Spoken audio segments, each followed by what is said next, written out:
Why is this full body routine such a bad idea? Because most people would think that doing stretching everything is a great idea, and I get asked just about every week to create a full body routine for someone. So why is it such a bad idea? Well, you see, every muscle in the body or muscle group has an opposing muscle group. They're called an agonist and an antagonist. And it's important to create a balance between these two groups. Now, a classic example of the agonist-antagonist or opposing muscle groups are the quadriceps in the front of your legs opposed by the hamstrings in the back of your legs.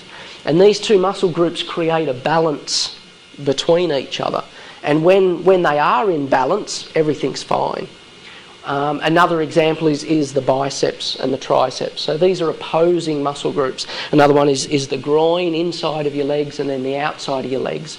And everywhere in the body you have these agonist-antagonist relationships where they balance out each other.